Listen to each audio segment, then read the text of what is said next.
Billionaire betrayed his secretary. 7 years later, her son punched his father at his wedding. A powerful story of love, heartbreak, and fate. Let's begin with love.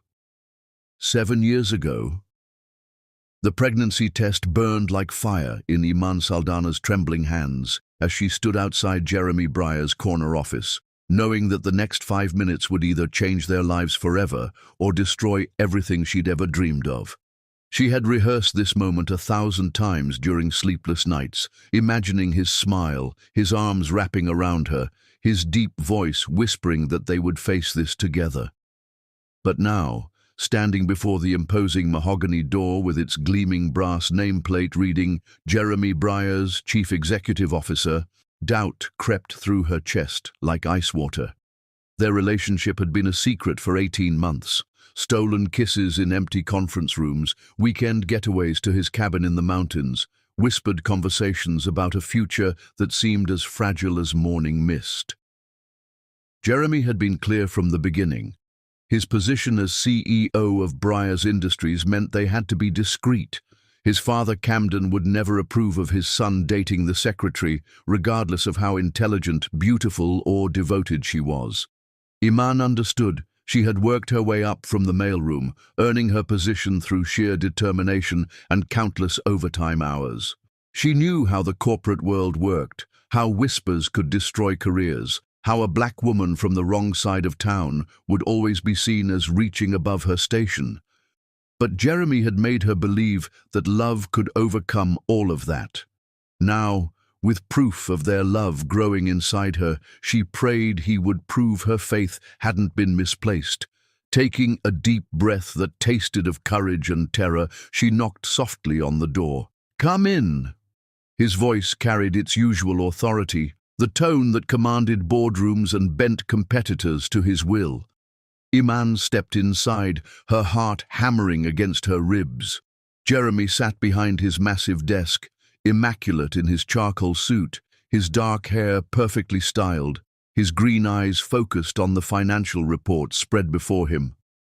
The Manhattan skyline stretched endlessly beyond the floor-to-ceiling windows, a testament to the empire his family had built over 3 generations. He looked up and smiled, that devastating smile that had first caught her attention during her interview 2 years ago. "Close the door, beautiful. I've been thinking about you all morning." The endearment that usually made her knees weak now felt like a lifeline. She closed the door with shaking fingers and approached his desk, the pregnancy test hidden in her closed fist. "Jeremy, I need to tell you something." Her voice came out smaller than intended, barely above a whisper. His expression shifted, business instincts sharpening as he detected the tremor in her tone. He set down his pen and leaned back in his leather chair, giving her his full attention. "What's wrong? You look pale." This was it, the moment that would define their future. "I'm pregnant." The words hung in the air between them like a bomb waiting to explode. Jeremy's face went completely still, all warmth draining from his features until he looked like a stranger. The silence stretched on for what felt like hours, but was probably only seconds, each one cutting deeper into Iman's heart. When he finally spoke, his voice was ice. "What did you just say?" "I'm pregnant, Jeremy. We're going to have a baby." She placed the test on his desk with trembling fingers, the plus sign clearly visible through the small window. Jeremy stared at the test as if it were a venomous snake, then slowly raised his eyes to meet hers. The man who had whispered sweet promises in her ear, who had traced her face with gentle fingers and sworn he loved her more than life itself, was gone. In his place sat a cold, calculating stranger. "How convenient!" His laugh was harsh, devoid of any humor. "The poor secretary gets herself knocked up by the rich boss. What a fucking cliché." The crude words hit her like physical blows.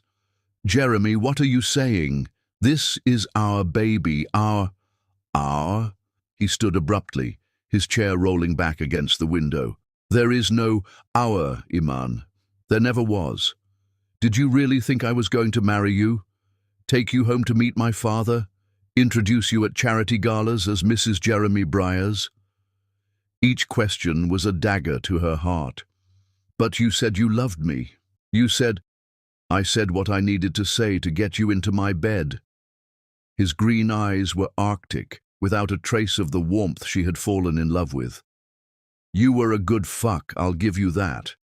But if you think I'm stupid enough to let some gold-digging secretary trap me with a pregnancy, you're more naive than I thought. The room spun around her. This couldn't be happening. This couldn't be the man who had held her through thunderstorms, who had bought her favorite flowers just because it was Tuesday, who had traced patterns on her bare shoulder while telling her about his dreams for the future. Jeremy, please, just listen to me. I never wanted to trap you. I love you. This baby is not my responsibility. He pressed a button on his phone. Security to my office, immediately. What are you doing? Panic clawed at her throat. What I should have done months ago. You're fired, Iman. Pack your desk and get out of my building. If you try to contact me again, I'll have you arrested for harassment.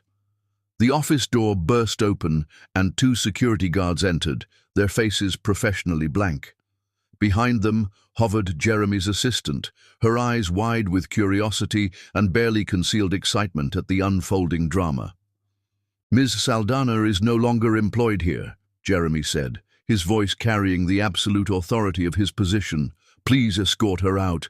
No, wait! Iman stepped toward his desk, desperate to reach the man she knew was still somewhere inside this cold stranger.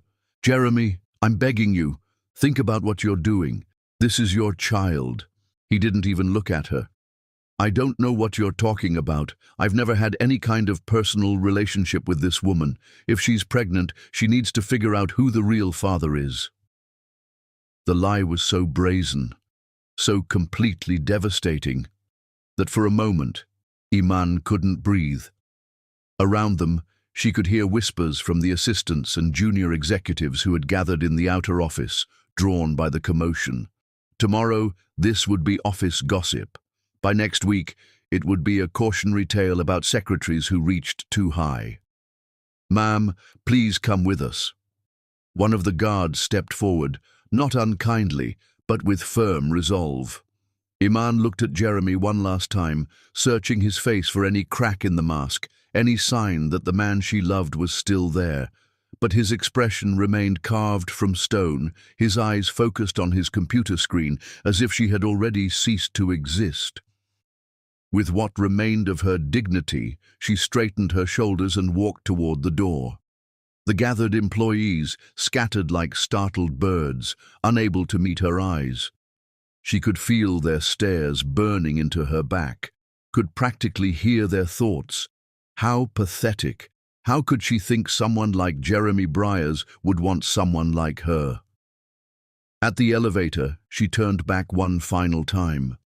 Through the glass walls of his office, she could see Jeremy still sitting at his desk, working as if nothing had happened, as if he hadn't just destroyed 2 lives with his cruelty.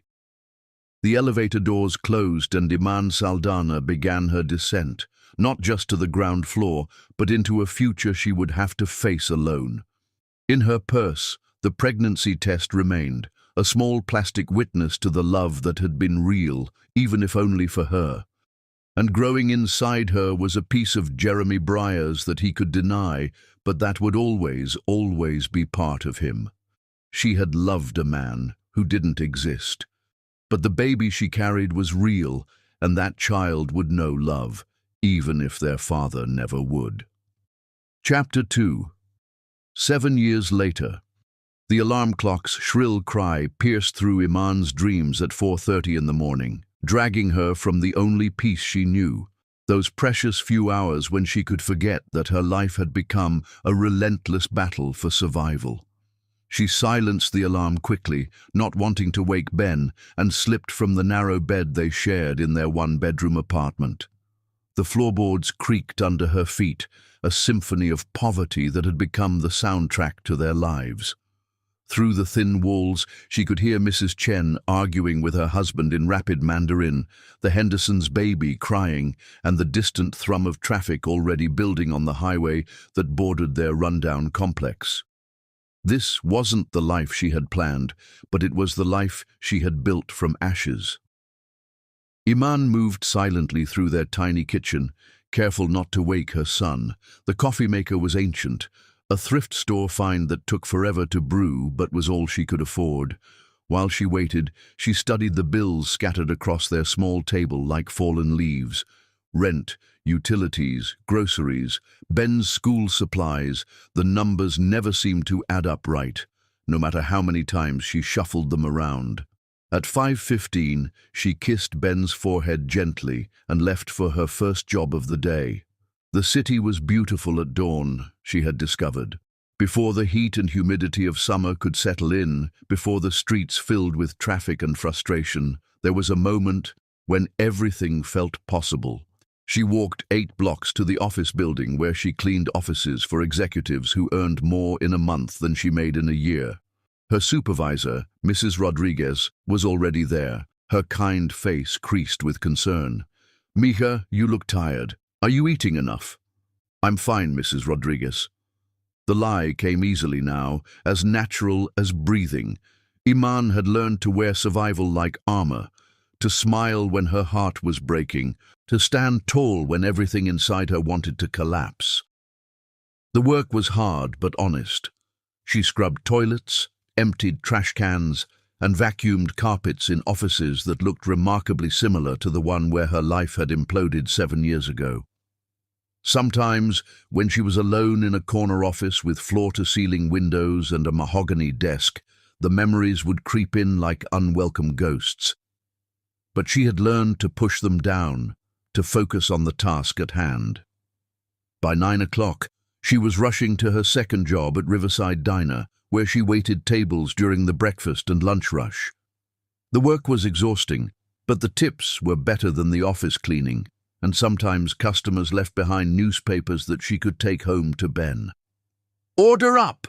Jimmy the cook slid 2 plates across the pass. "Table 6 is asking for extra syrup again."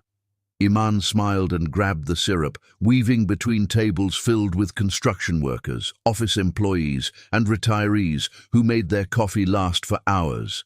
She had learned to read people quickly, who would tip well, who would complain, who just needed someone to listen for a moment. At table 6 sat Mr. Washington, an elderly man who came in every Tuesday and Thursday. He always ordered the same thing: 2 eggs over easy, wheat toast, and black coffee, and he always asked about Ben. "How's that boy of yours doing in school?" he asked as she refilled his coffee. "He's doing wonderful. Made honor roll again." Pride filled her voice. Despite everything, the cramped apartment, the financial struggles, the nights when she went to bed hungry so he could have seconds, Ben was thriving. He was smart, curious, and had a sense of justice that sometimes worried her. "You're raising a good boy," Mr. Washington said, leaving a $5 tip on a $7 meal. "Don't you ever forget that." By 2:30, Iman was at her third job, stocking shelves at Metro Grocery. Her feet ached, her back protested, but she kept moving.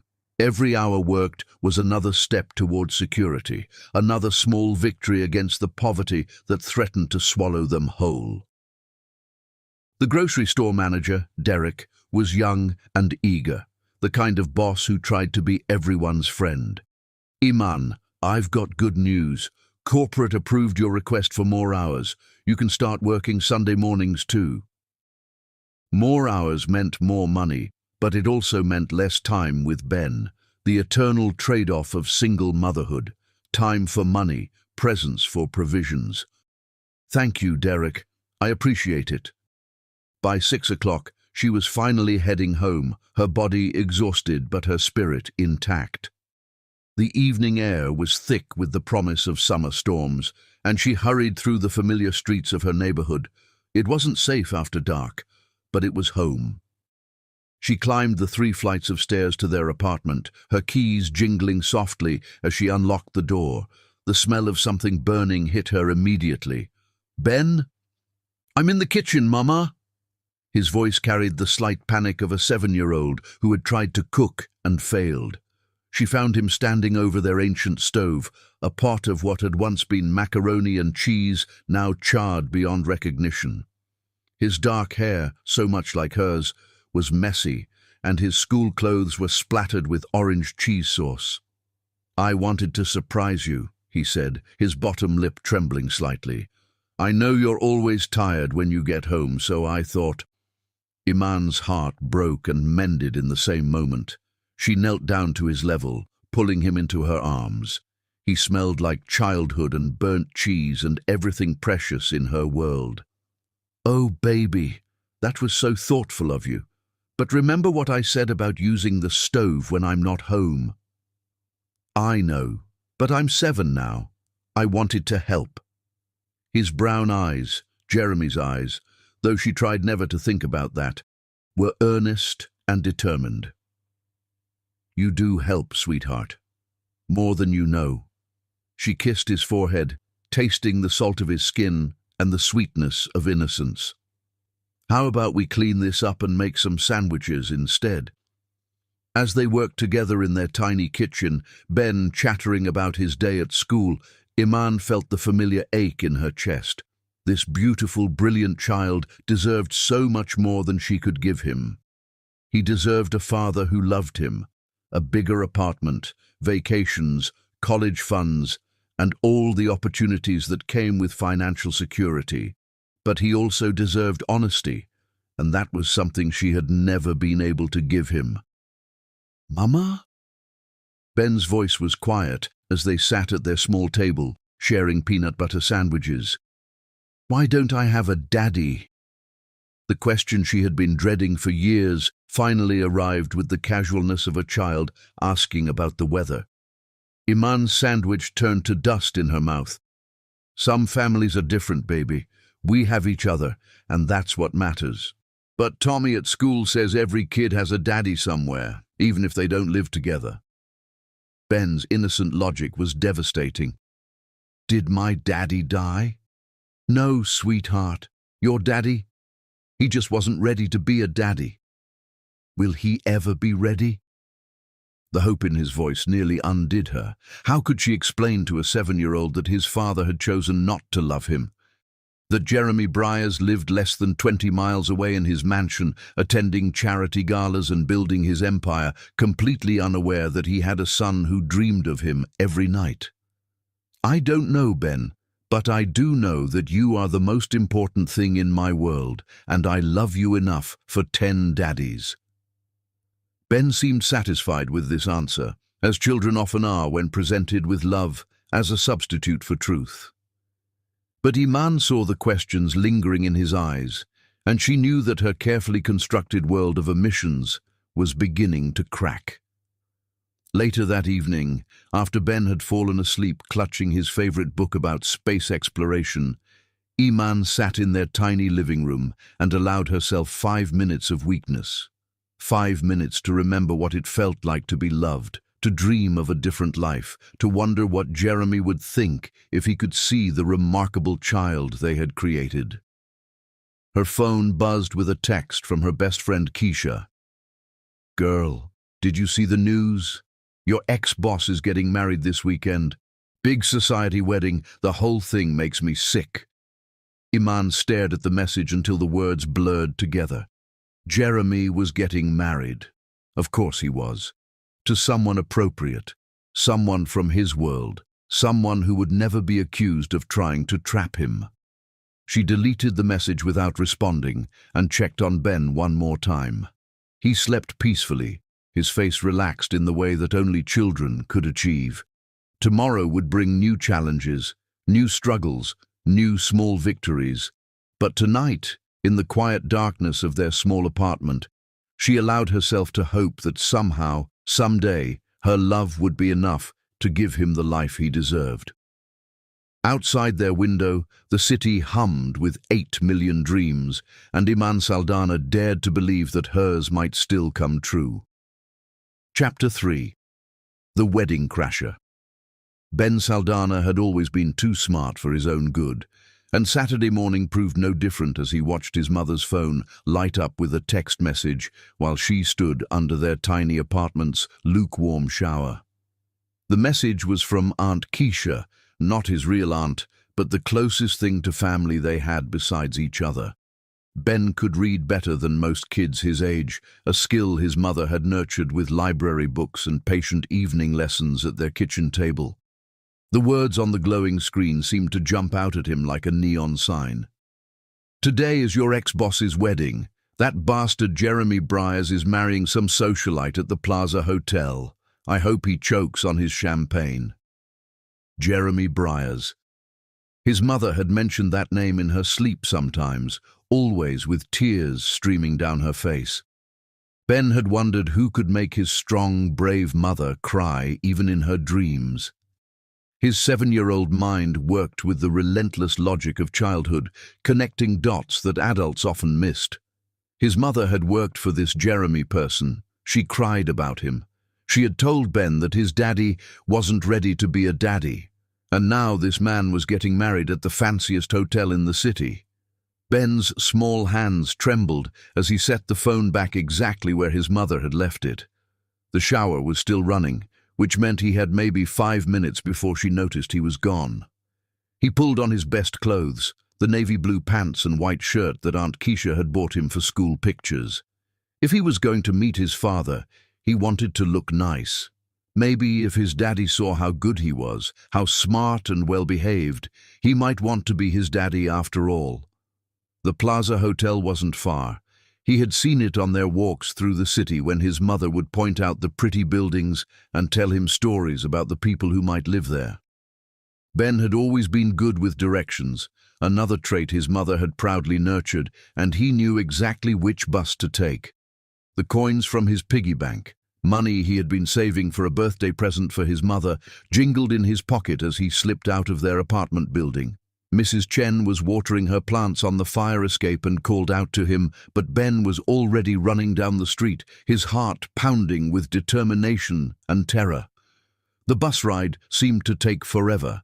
Ben sat pressed against the window, watching the city change around him as they traveled from his neighborhood of chain-link fences and corner stores to a world of gleaming towers and doormen in fancy uniforms. With each passing block, the buildings grew taller, the cars more expensive, the people more polished. The Plaza Hotel rose before him like a castle from one of his storybooks, all golden stone and arching windows. Ben had never seen anything so grand, so impossibly beautiful. Cars that cost more than his mother made in a year were lined up outside, and men in black suits were helping women in flowing dresses step onto a red carpet that led to the main entrance. This was his father's world. This was where he belonged. Ben approached the hotel with the fearless confidence that only children possess. The doorman, resplendent in his gold-braided uniform, looked down at the small boy with surprise. "Excuse me, young man. Are you here with someone?" "I'm here for the wedding," Ben said, lifting his chin with dignity that would have made his mother proud. "I'm supposed to be there." The doorman's expression softened. Perhaps he assumed Ben was a ring-bearer running late, or the son of a wedding guest. In his pressed clothes and polite manner, Ben looked exactly like the kind of child who would be welcome at such an event. "The ceremony is in the grand ballroom, son. Follow the signs." Ben walked through the hotel lobby with wide eyes, taking in the crystal chandeliers, the marble floors, the massive flower arrangements that probably cost more than his mother's monthly rent. Everywhere he looked, he saw wealth beyond his imagination, women dripping with diamonds, men in tuxedos that fit like second skins, children his own age dressed like little adults and clutching the hands of nannies. The signs to the grand ballroom were easy to follow, and as Ben got closer, he could hear the soft strains of classical music and the low murmur of hundreds of voices. His heart began to race. In just a few minutes, he would finally meet his father. The grand ballroom was the most beautiful thing Ben had ever seen. Thousands of white flowers cascaded from the ceiling, and golden chairs were arranged in perfect rows, facing an altar that looked like something from a fairy tale. The guests were seated, their faces turned expectantly toward the front of the room. And there, standing at the altar in a black tuxedo, was a man who looked exactly like Ben would look when he grew up. Jeremy Briars was tall and handsome, with dark hair and eyes that Ben recognized from his own reflection. The resemblance was unmistakable, undeniable, overwhelming. This was his father. This was the man who had made his mother cry, who had never wanted to meet him, who had chosen this moment, his wedding day, to prove that Ben didn't matter. The wedding march began to play, and the guests rose to their feet. A woman in the most beautiful white dress Ben had ever seen began walking down the aisle, her face radiant with joy. She was pretty and blonde and looked like the kind of person who belonged in this golden world. She looked like everything his mother was not. Rage filled Ben's small chest, hot and pure and righteous. His mother worked 3 jobs to feed them. She went to bed hungry so he could eat. She held him when he had nightmares and read him stories even when she was exhausted. She was the most beautiful, strongest, most wonderful person in the world. And this man, his father, had thrown her away like garbage. The bride reached the altar, and Jeremy Briars smiled down at her with a tenderness that made Ben's heart crack in two. His father was capable of love. He just hadn't wanted to love Ben or his mother. The minister began to speak, but Ben barely heard the words. His vision had narrowed to a tunnel focused on the man at the altar, the man who should have been his daddy, who should have been there for bedtime stories and scraped knees and school plays. If anyone has any reason why these two should not be wed, speak now or forever hold your peace. The words rang out in the sudden silence, and Ben felt as if the universe had just given him permission. He began walking down the aisle. 300 guests turned to stare at the small boy in his carefully pressed clothes, his chin raised with determination, his brown eyes, Jeremy's eyes, blazing with purpose. Whispers rippled through the crowd like water, but Ben heard nothing except the thundering of his own heart. Jeremy saw him coming. Ben watched his father's face change from confusion to recognition, to something that might have been fear. The bride looked between them, her smile faltering as she saw the unmistakable resemblance. Ben reached the altar and stopped directly in front of Jeremy Briars, looking up at the man who had shaped his entire life through his absence. "You're my daddy," Ben said, his voice carrying clearly through the stunned silence. "And you left my mama when she needed you most." Jeremy's mouth opened and closed like a fish out of water. "I don't know what you're talking about. Security." But Ben wasn't finished. 7 years of questions, of wondering why he wasn't good enough to love, of watching his mother struggle and sacrifice, had built up inside him like a dam about to burst. "You betrayed my mother!" Ben shouted, his child's voice cutting through the ornate ballroom like a sword. "You broke her heart and you made her cry, and you never even wanted to know me." The bride stumbled backward, her bouquet falling to the marble floor. "Jeremy, what is this? Who is this child?" Ben turned to look at her, this stranger who was trying to take his father away forever. "He's my real father. His name is Jeremy Briars, and he's a liar and a coward." The gasps from the audience were audible now, a wave of shock rolling through the assembled guests. Phones were appearing, cameras clicking, social media posts being crafted in real time. This wasn't just a wedding anymore. It was a scandal.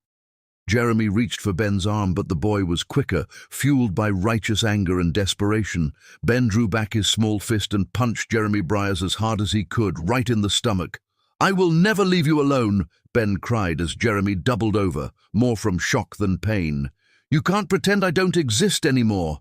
Security guards were rushing forward now, but they seemed uncertain how to handle a 7-year-old boy who was clearly in distress. The bride was crying, her perfect makeup running in black streams down her cheeks. Guests were standing, reaching for their phones, whispering frantically to each other. And through it all, Jeremy Briers stared down at the small boy who had just destroyed his wedding, seeing his own face reflected back at him in miniature. "Ben! Ben!" The voice cut through the chaos like a lifeline. Ben turned to see his mother racing down the aisle, her face a mask of panic and terror. She had never looked more beautiful to him, even though she was wearing her old work clothes and her hair was disheveled from running. "Don't touch him!" Iman cried as the security guards moved toward her son. "He's just a baby!" She reached Ben and swept him into her arms, holding him protectively against her chest. Her eyes met Jeremy's across the ruined altar, and 7 years of pain and anger and love passed between them in a single glance. "Hello, Jeremy," she said quietly, her voice steady despite the chaos around them. "I think it's time you met your son." Chapter 4. Shattered Ceremony. The silence that followed Iman's words was deafening, broken only by the soft weeping of the bride and the distant clicking of camera phones capturing the most spectacular wedding disaster in Plaza Hotel history. Jeremy Briers stood frozen at the altar, his perfect tuxedo now wrinkled from Ben's small but determined punch, staring at the woman who had haunted his dreams for 7 years. Iman looked exactly the same, yet completely different, still beautiful, still possessing that quiet dignity that had first captured his attention, but now there was steel in her spine and fire in her eyes that hadn't been there before. Motherhood and hardship had transformed her into someone stronger, someone who would fight tigers to protect her child. Their child. The boy, Ben, pressed his face against his mother's shoulder, but his eyes never left Jeremy's face. Those eyes were like looking into a mirror, reflecting not just Jeremy's own features, but an innocence that Jeremy had lost somewhere along the path to becoming the man his father demanded he be. "This is impossible," Tallulah whispered, her perfect wedding dress now stained with tears and the crushed petals of her fallen bouquet. "Jeremy, tell me this isn't true. Tell me this child is lying." But Jeremy couldn't speak. The words stuck in his throat like shards of glass, because the truth was written all over Ben's face, in the curve of his jaw, the shape of his eyes, the determined set of his mouth that Jeremy recognized from his own childhood photographs. The wedding guests were in various states of shock and fascination. Some were already heading for the exits, unwilling to be part of whatever scandal was unfolding. Others remained glued to their seats, smartphones recording every moment for posterity and gossip. Jeremy could see tomorrow's headlines already. "Billionaire's wedding crashed by secret love child." "Security, please escort these people out," Jeremy finally managed, his CEO training kicking in. "When in crisis, take control, limit damage, protect the brand." But Ben lifted his head from his mother's shoulder, those mirror image eyes blazing with a child's sense of justice. "No, I won't go. You can't keep pretending I don't exist." "Son," Jeremy started, then stopped, the word feeling foreign on his tongue. "I'm not your son," Ben shouted, his small voice echoing through the ballroom. "Sons get to live with their daddies. Sons get birthday presents and bedtime stories and help with homework. I'm just the kid you threw away." Each word was a knife to Jeremy's chest, the absolute truth of it, delivered with the devastating honesty that only children possessed, cut through every defense he had built over the years. Iman's arms tightened protectively around Ben. "That's enough," she said quietly, but her voice carried to every corner of the silent ballroom. "We didn't come here to hurt anyone. We just—" She looked directly at Jeremy, and he saw 7 years of struggle in her face, 7 years of raising their child alone. He just wanted to meet his father. "I wanted to know why you didn't want me," Ben added, his voice smaller now, more vulnerable. "Mama says you weren't ready to be a daddy, but I thought maybe if you saw me." The innocence of it broke Jeremy's heart. This beautiful child had come here with hope, believing that if his father just met him, just saw how good he was, everything would change. Tallulah was backing away from the altar, her designer heels clicking on the marble floor. "I can't do this," she whispered. "Jeremy, I can't marry you. Not like this. Not with them here." "Tallulah, wait." But she was already running, her wedding dress trailing behind her like a white flag of surrender. Her bridesmaids followed in a flurry of silk and confusion, leaving Jeremy standing alone at the altar that had been meant to unite him with his future. The officiant, a distinguished older man who had probably performed hundreds of society weddings, cleared his throat uncomfortably. "Perhaps we should postpone." "The wedding is over," Jeremy said flatly. "Everyone can go home." But the guests were reluctant to leave, too fascinated by the drama unfolding before them. Jeremy could feel their stares, their whispered speculation, their phones still recording. His life was being dissected in real time, broadcast to the world through social media. Camden Briers, Jeremy's father, finally stepped forward from the front row. At 68, he was still imposing, his silver hair perfectly styled, his $3,000 suit immaculate. But his face was hard with disappointment and barely controlled rage. "Jeremy, what is the meaning of this?" Camden's voice could have cut glass. "Who are these people?" Jeremy looked at his father, then at Iman and Ben, then back at his father. For the first time in his life, he didn't have an answer that would satisfy Camden Briers. Ben, however, had no such hesitation. He stepped forward, small and defiant in his carefully pressed clothes. "I'm your grandson," he announced with the matter-of-fact tone that children used when stating obvious truths. "My name is Ben Saldana, and I'm 7 years old, and I'm really good at math." Camden's face went white, then red, then white again. "This is preposterous. Jeremy, tell me you haven't been foolish enough to—" "To what?" Iman interrupted, her voice steady but dangerous. "To love someone beneath your station, to create a child with someone who wasn't born into your world of privilege." Camden turned his cold gaze on her, the same dismissive look Jeremy had given her 7 years ago. "Young woman, I don't know what game you're playing, but this isn't a game." Iman's composure never wavered. "This is about a little boy who deserves to know his father, a little boy who asks me every night why his daddy doesn't love him." Ben pressed closer to his mother, sensing the hostility radiating from the older man. "Mama, let's go home. I don't like it here." But Jeremy finally found his voice. "Wait." The single word stopped Iman as she turned to leave. "Just wait." She looked back at him, and Jeremy saw something flicker in her eyes. Not hope, he had killed that 7 years ago, but a willingness to listen. "I need to know," Jeremy said, his voice barely above a whisper. "Is he really what, Jeremy? Really your son?" Iman's laugh was bitter. "Look at him. Look at his face, and tell me what you see." Jeremy looked, really looked. The resemblance was undeniable. It was like staring at photographs of himself as a child. Same dark hair, same brown eyes, same stubborn set to the jaw. But there was something else, something that was purely Iman, a gentleness, a warmth that Jeremy had never possessed even as a child. "He has your eyes." Tallulah's voice came from behind them.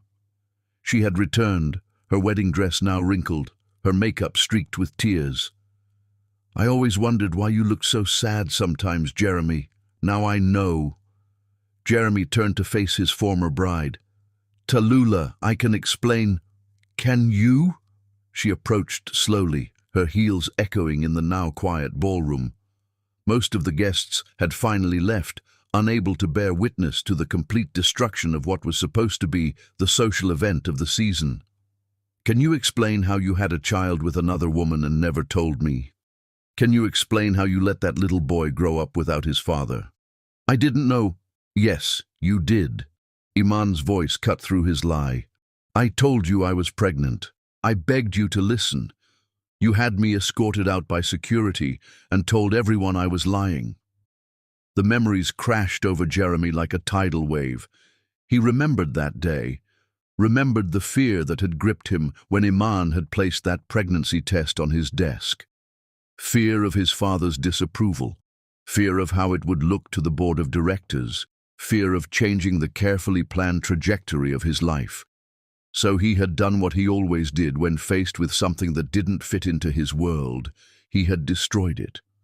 Ben was watching this exchange with the intense focus that children brought to adult conversations they didn't fully understand but knew were important. "Mama," he whispered, "is the pretty lady mad at my daddy?" Tallulah's expression softened as she looked down at the little boy. "No, sweetheart, I'm not mad at you. You didn't do anything wrong." "But I ruined your wedding," Ben said, his lower lip trembling. "I didn't mean to make you cry." And suddenly, Tallulah was kneeling in her $1,000 wedding dress, taking Ben's small hands in her perfectly manicured ones. "Oh, honey, you didn't ruin anything. Sometimes grown-ups make promises they can't keep, and it's not your fault when things fall apart." Jeremy watched this interaction with growing amazement. Tallulah, who had been raised in the same world of privilege and expectation as he had, was showing more compassion to his son than he had managed in the past 10 minutes. "I should have known," Tallulah continued, still speaking to Ben but loud enough for everyone to hear. "Your daddy has always been afraid of loving people. It's easier for him to push them away than to risk getting hurt." She stood and turned to Jeremy, pulling off her engagement ring, a 5-carat diamond that had belonged to his grandmother. "I can't marry someone who would abandon his own child, Jeremy. I thought I knew who you were, but I was wrong." She placed the ring in his palm and closed his fingers around it. "Maybe this little boy can teach you how to love. God knows I tried and failed."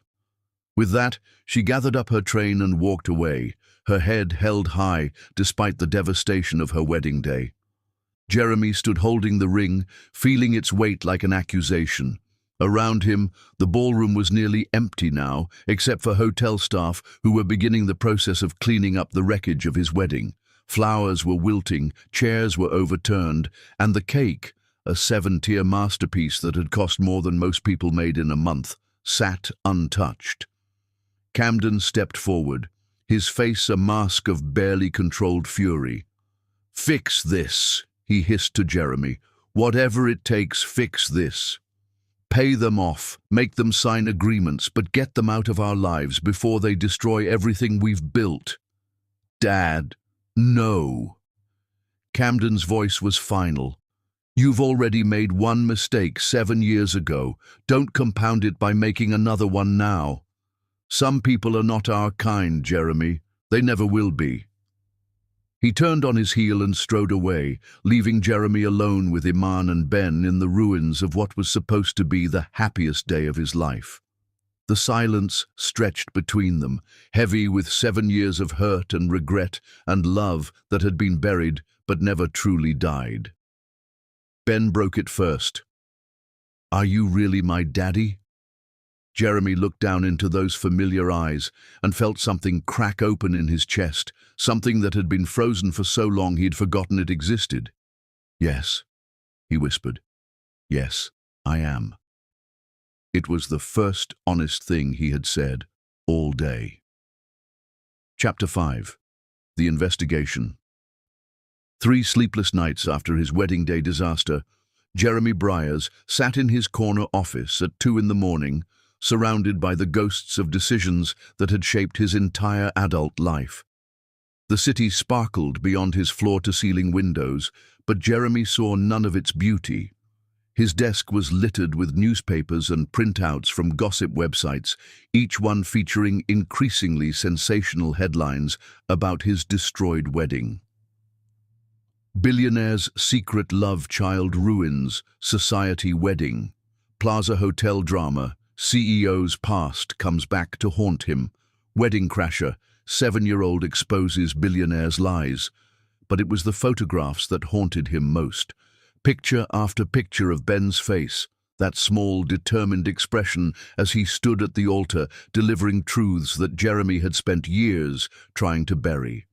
In every image, the resemblance was undeniable. Looking at Ben was like looking at his own childhood photographs, if his childhood photographs had ever shown such courage. Jeremy's phone buzzed constantly with calls from board members, investors and reporters, but he ignored them all. There was only one call that mattered, and he had been trying to work up the courage to make it for 3 days. Finally, he picked up his private line and dialed a number he hadn't used in 7 years. "Dr. Morrison, it's Jeremy Briers. I need a favor." Dr. Morrison had been the Briers family physician for 30 years, a man who understood discretion and the delicate nature of wealthy families' secrets. "Jeremy, I heard about the wedding. I'm sorry. I need a DNA test, quietly."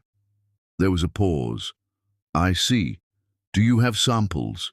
Jeremy's hand moved to the small evidence bag on his desk. During the chaos at the plaza, Ben had left behind a small thread from his jacket caught on the altar's microphone stand. Jeremy had pocketed it without thinking, some instinct telling him he might need proof of what his heart already knew. "Yes. Can you compare it to my DNA on file from my last physical?" "Of course. This is about the boy." Jeremy closed his eyes. "His name is Ben. Ben Saldana. And I think he might be my son.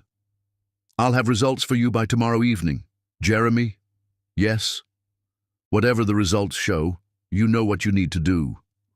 The line went dead, leaving Jeremy alone with his conscience and the weight of 7 years of cowardice. The next day dragged by like a prison sentence.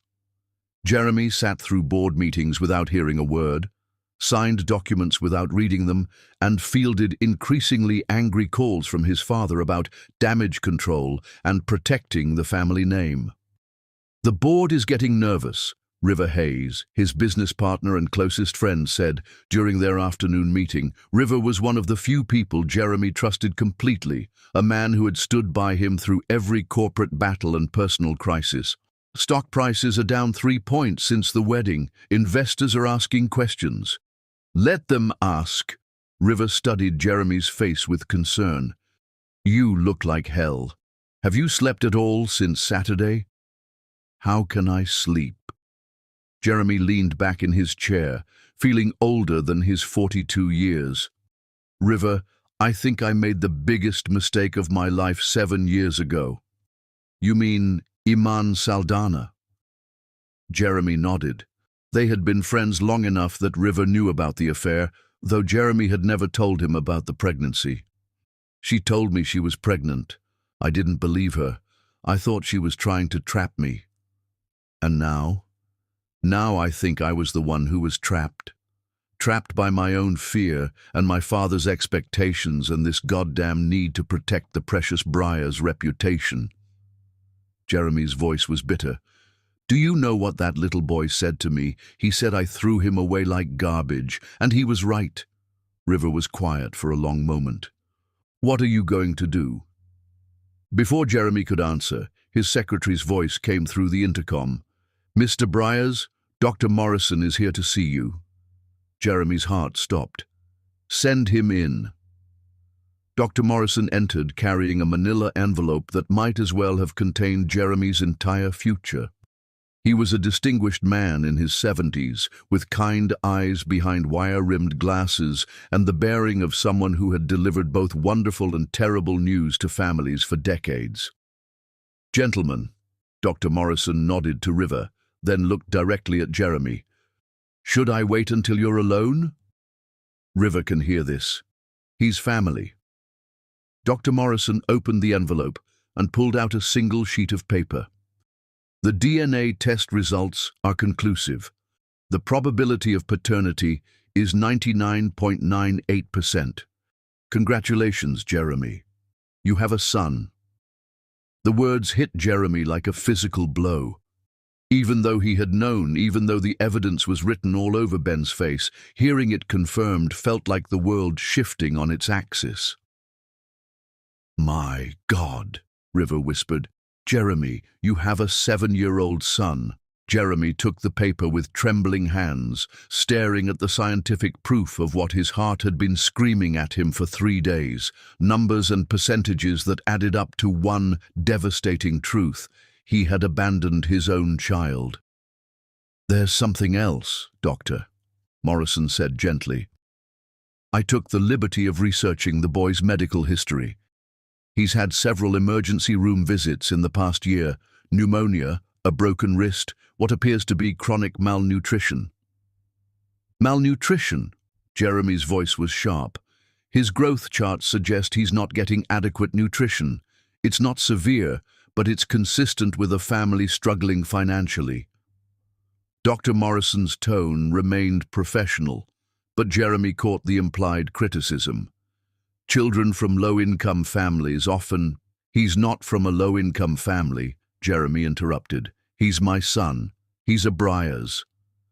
The words hung in the air, carrying a weight that Jeremy was only beginning to understand. This wasn't just about acknowledging paternity. It was about accepting responsibility for 7 years of neglect. Dr. Morrison left, taking the envelope, but leaving Jeremy with the burden of truth. River poured 2 glasses of bourbon from the bar cart in Jeremy's office, something they had done countless times over the years to celebrate victories or commiserate over defeats. This felt like both. "So what now?" River asked, settling into the leather chair across from Jeremy's desk. "I don't know." Jeremy stared into his glass. "How do you apologize for 7 years? How do you explain to a child that you abandoned him, not because you didn't love him, but because you were too much of a coward to love him?" "You start by trying." Jeremy's phone rang. The caller ID showed his father's number, and Jeremy knew he couldn't avoid this conversation any longer. "Jeremy." Camden's voice was ice cold. "I assume you've gotten the DNA results by now." "How did you—" "I've been protecting this family's interests since before you were born. Did you really think I wouldn't know about Dr. Morrison's visit?" Camden's tone was dangerous. "Now listen carefully. I've spoken to our legal team. We can make this go away quietly. A generous settlement, non-disclosure agreements, maybe relocate them to another city. The mother seems like a reasonable woman. Her name is Iman. I don't care what her name is. I care about protecting what we've built. This scandal has already cost us millions in stock value. If we don't contain it— What if I don't want to contain it?" Jeremy's voice was quiet, but River heard the steel underneath. The silence on the other end of the line was deafening. "Excuse me," Camden's voice was deadly. "What if I want to be his father? What if I want to try to undo the damage I've done?" "Then you're a fool." Camden's words were brutal. "That woman comes from nothing, Jeremy. Her son will never be one of us. You bring them into our world, and you'll destroy everything your grandfather and I built. Maybe it's time someone destroyed it." Jeremy hung up before his father could respond, his hands shaking with a combination of terror and liberation. He had just declared war on everything he had been raised to believe, everything that had shaped his adult life. River whistled low. "You just burned the bridge to your father." "Good. Maybe it was time." Jeremy stood and walked to his window, looking out at the city where somewhere in a small apartment, his son was probably doing homework or playing with toys that Jeremy could have bought 1,000 times over. "River, I need you to find out everything about Iman and Ben. Where they live, where he goes to school, what they need. Are you sure about this? Once you start down this path, there's no going back." Jeremy thought about Ben's face at the altar, the way he had looked up at Jeremy with such hope and hurt and defiant courage. He thought about Iman, holding their son protectively while facing down a ballroom full of strangers. He thought about 7 years of bedtime stories he had never read, birthdays he had never celebrated, scraped knees he had never kissed better. "I'm sure. Find them, River. It's time I met my son properly." Outside his window, the city lights twinkled like stars, and for the first time in 7 years, Jeremy Briers felt something that might have been hope. Chapter 6. Pride and Rejection. The knock on Iman's apartment door at 7 o'clock on a Thursday evening was soft but persistent, carrying with it the weight of inevitability she had been dreading for 2 weeks since the Plaza Hotel disaster. She knew who it was before she looked through the peephole. Something in her chest, maybe her heart, maybe just old wounds reopening, recognized his presence like a phantom limb remembering pain. Through the distorted glass, Jeremy Briers stood in her hallway, looking completely out of place in his $1,000 suit, among the peeling paint and broken floor tiles of her building. "Mama, who's at the door?" Ben called from the tiny living room where he was sprawled on their second-hand couch, working on math homework with the focused intensity that always made her proud. "Nobody important, baby. Keep working on your problems." But Ben was too smart, had always been too observant. He appeared at her elbow, standing on tiptoe to peer through the peephole. His sharp intake of breath told her he had recognized his father too. "It's him," Ben whispered, his voice carrying equal parts excitement and fear. "It's my daddy." The word hit Iman like a physical blow. After 7 years of carefully constructed explanations about fathers who weren't ready, Ben had latched onto Jeremy's acknowledgement at the wedding with the desperate hope that only children possessed. Another knock, slightly more insistent. "I know you're in there, Iman. We need to talk." His voice was different than she remembered, quieter, less commanding. But then again, everything about her life was different now. She wasn't the naive 28-year-old secretary who had believed in fairy tales anymore. "Go back to your homework, Ben." "But Mama, now." Ben reluctantly returned to the couch, but Iman could feel his attention focused on every word. She took a deep breath and opened the door, keeping the chain lock engaged so only a sliver of her face was visible. Jeremy looked exhausted. His usually perfect hair was slightly mussed, there were dark circles under his eyes, and his tie was loosened in a way that would have horrified the Jeremy she remembered. But those eyes, those brown eyes that Ben had inherited, still had the power to make her forget how to breathe. "Hello, Iman." "What do you want, Jeremy?" He held up a manila envelope, thick with what looked like legal documents. "I want to help. I want to make things right. 7 years too late for that. I know, God, I know how this looks, but please, just let me in. Let me talk to Ben." "Talk to him?" Iman's voice rose despite her efforts to stay calm. "Now you want to talk to him? After you denied his existence in front of 300 people? I was wrong. I was scared and stupid and wrong, and I'm trying to fix it." Behind her, she heard Ben's pencil stop moving across his homework page. Every word of this conversation was being absorbed by ears that were too young to understand adult failures, but old enough to recognize pain.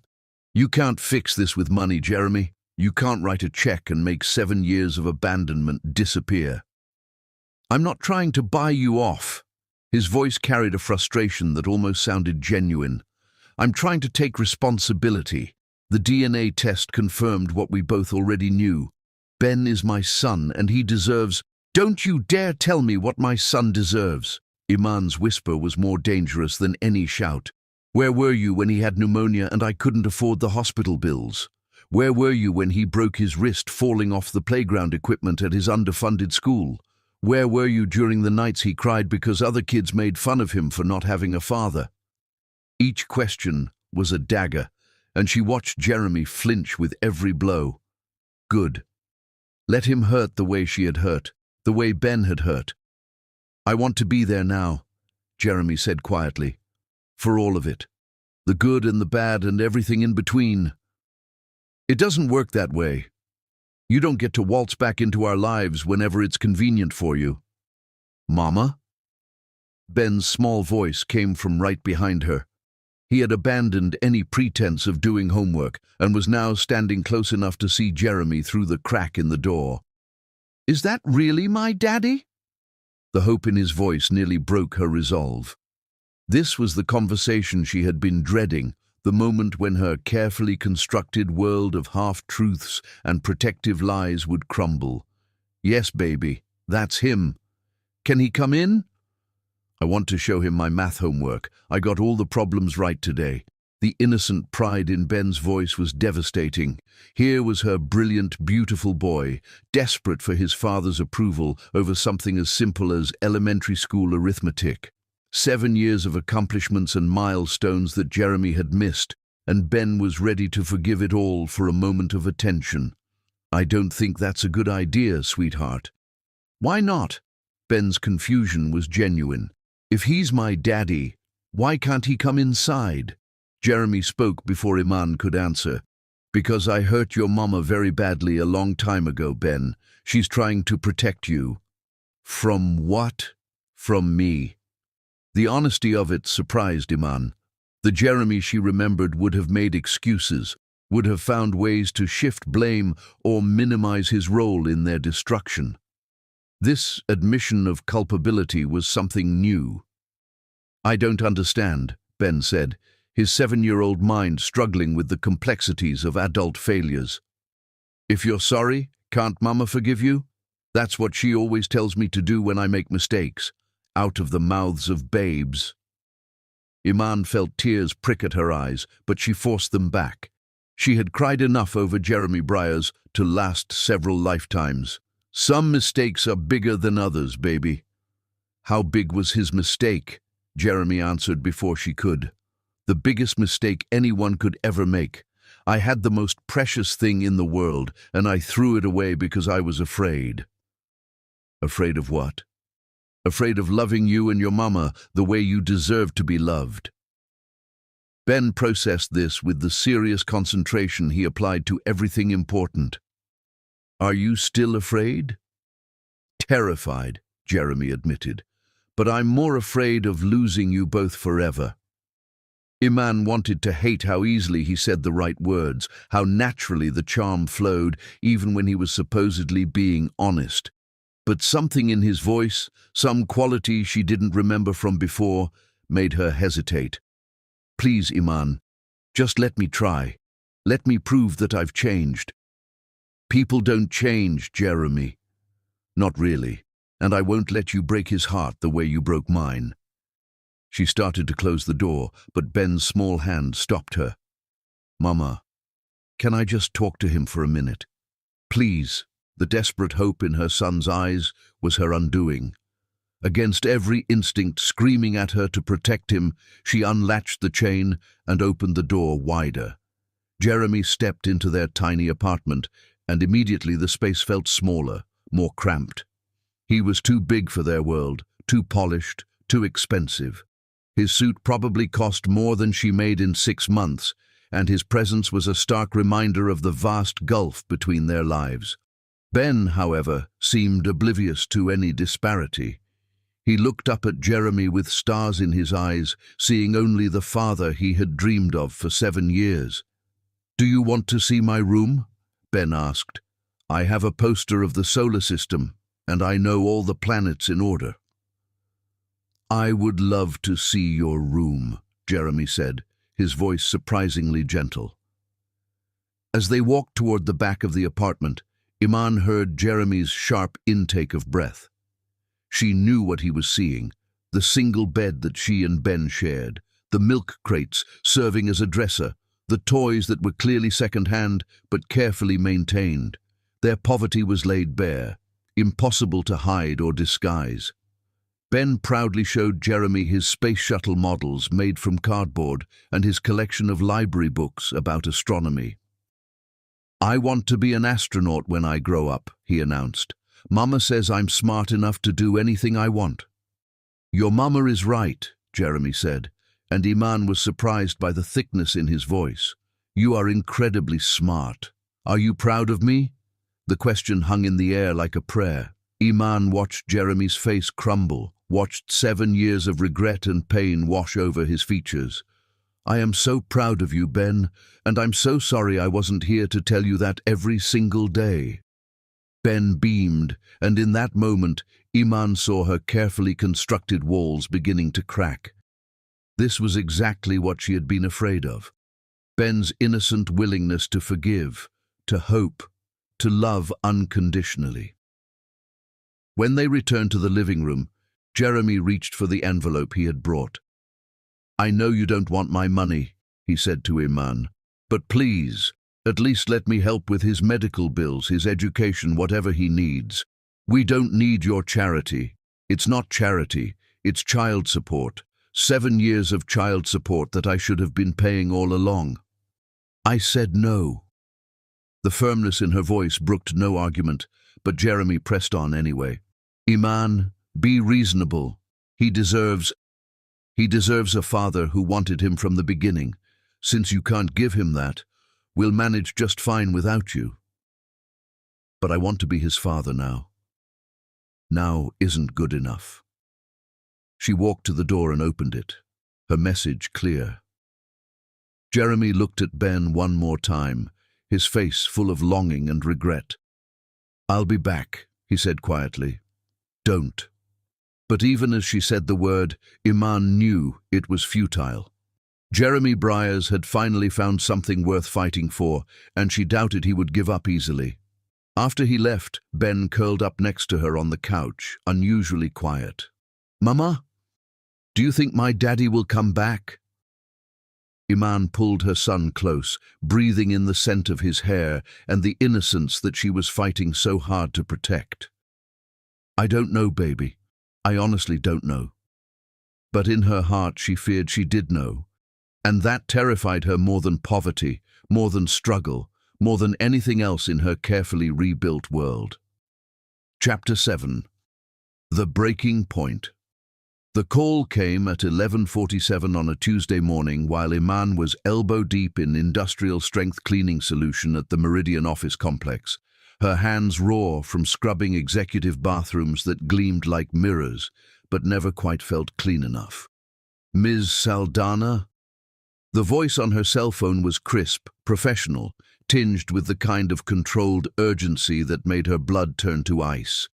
"This is Nurse Patterson from Lincoln Elementary. We need you to come to the school immediately." Ben collapsed in his classroom. The world tilted sideways. Iman's knees hit the bathroom floor, industrial cleaner soaking through her uniform pants, but she felt nothing except the roar of panic in her ears. "What do you mean collapsed? What happened? He's conscious now, but he has a high fever and he's been vomiting. We've called an ambulance. Which hospital would you prefer?" Hospital. The word that struck terror into the heart of every uninsured parent in America. The place where they would ask for insurance cards she didn't have and demand payments she couldn't make, where they would save her son's life and then financially destroy hers in the process. "I'll meet you at General Hospital," she managed, her voice sounding like it belonged to someone else. "Tell him Mama's coming. Tell him I'm on my way." She ran from that bathroom like a woman on fire, abandoning her cleaning cart, her responsibilities, probably her job. Mrs. Rodriguez called after her, but Iman couldn't stop, couldn't explain, couldn't do anything except get to her baby. The bus ride to the hospital was the longest 23 minutes of her life. She stared out the window at the city rushing by, her hands clasped so tightly in her lap that her knuckles had gone white. Ben had been tired lately, picking at his food, complaining of headaches that she had attributed to stress from the wedding incident 2 weeks ago. How had she missed that he was really sick? Because you're working 3 jobs and you're exhausted and you can't be everything to everyone all the time, a voice in her head whispered. But the guilt was already eating her alive. What kind of mother misses her child getting seriously ill? General Hospital's emergency room was a study in controlled chaos. People clutching injuries, children crying, the omnipresent smell of disinfectant mixing with fear and pain. Iman rushed to the reception desk, her heart hammering so hard she could barely speak.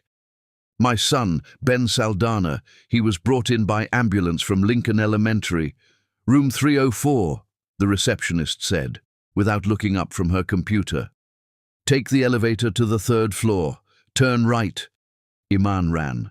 She ran through corridors lined with wheelchairs and gurneys, past other families dealing with their own crises, following the room numbers until she found 304. She burst through the door and stopped short. Jeremy was there. He sat beside Ben's hospital bed, holding their son's small hand in both of his, murmuring something too quiet for her to hear. Ben was awake but pale, an IV line snaking from his thin arm to a bag of fluids hanging beside the bed. He looked so small in the hospital gown, so fragile and young, that Iman's chest tightened with protective fury. "What are you doing here?" The words came out harsher than she intended, sharpened by panic and the sight of Jeremy in her space, in her crisis. Jeremy looked up, his face haggard with worry. "The school called me too. I'm listed as his father on the emergency contact form." "What? No, you're not. I had my lawyer contact the school yesterday," Jeremy said quietly, not releasing Ben's hand. "I wanted to make sure that if something happened, if you couldn't be reached, he wouldn't be alone." The presumption of it, the arrogance of making decisions about her son without consulting her, should have made her furious. But looking at Ben's face, the way he was gazing up at Jeremy like he was seeing salvation itself, she couldn't find the energy for anger. "Mama!" Ben's voice was hoarse but relieved. "You came!" "Of course I came, baby." She rushed to his other side, smoothing his hair back from his feverish forehead. "How are you feeling?" "Better now that you and Daddy are both here." "Daddy?" The word hit her like a physical blow. When had Ben started calling Jeremy that? When had this man who had denied his existence for 7 years become Daddy in her son's mind? A doctor appeared in the doorway. Dr. Sarah Kim, according to her badge, a woman about Iman's age with kind eyes and gentle hands. "Ms. Saldana, I'm glad you're here. Ben has been asking for you." "What's wrong with him?" Iman's voice was tight with fear. Dr. Kim glanced at Jeremy, then back at Iman. "I need to speak with Ben's legal guardian about his condition." "I'm his mother and legal guardian," Iman said firmly. Jeremy stepped back slightly. "I believe I'm his biological father, but Iman has full custody and medical decision-making authority." Dr. Kim nodded professionally. "Ben has pneumonia, but we caught it early. His immune system is compromised, likely due to chronic stress and insufficient nutrition. His white blood cell count is low, and he's dehydrated." Each word was a knife to Iman's heart. Insufficient nutrition. She had been skipping meals to make sure Ben had enough to eat, but apparently it hadn't been enough. She had failed him in the most basic way a mother could fail. "Will he be okay?" Jeremy's voice was tight with worry. "With proper treatment, absolutely. We'll need to keep him here for a few days for IV antibiotics and monitoring. The good news is that children are resilient, and Ben seems like a fighter." "How much will this cost?" Iman asked, the practical worry overwhelming her relief. "I don't have insurance right now and I can't—" "I'll handle it," Jeremy interrupted. "Whatever it costs, I'll take care of everything. I don't want your money." "This isn't about what you want." Jeremy's voice was firm but not unkind. "This is about our son getting the medical care he needs." Our son. There it was again, that possessive pronoun that made her want to scream. 7 years of my son, and suddenly Jeremy was claiming ownership with 2 little words. Dr. Kim cleared her throat diplomatically. "I'll give you both some time to work out the details. The important thing is that Ben gets his treatment. The financial arrangements can be sorted out later."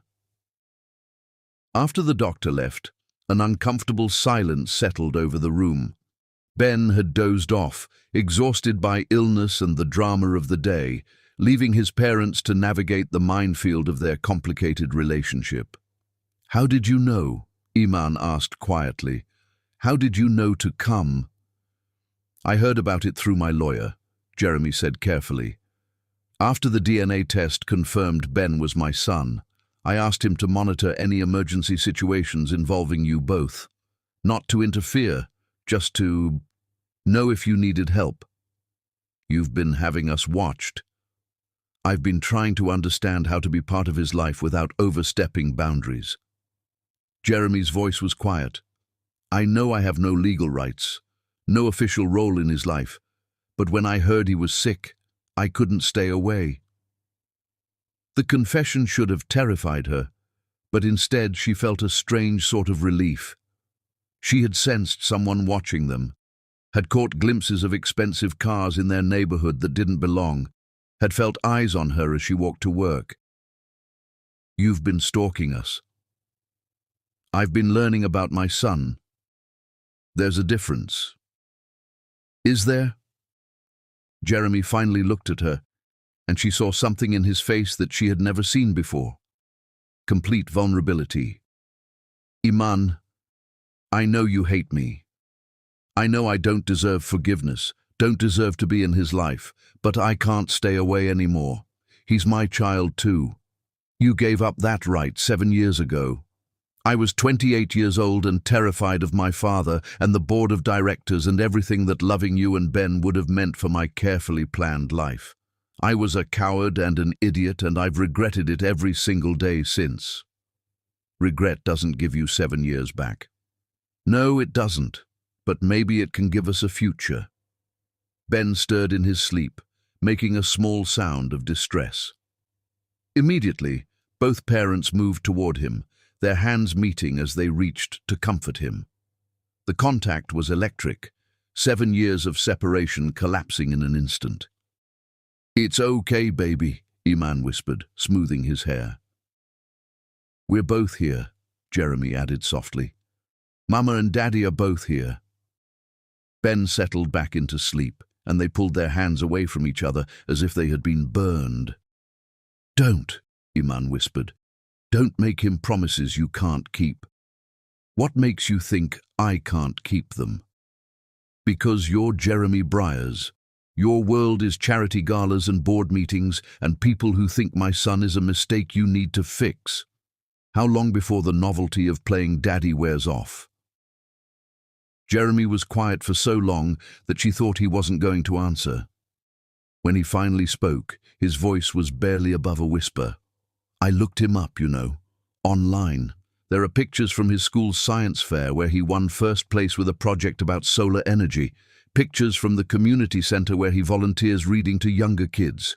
7 years worth of achievements and milestones that I missed because I was too proud and too scared to admit I was wrong.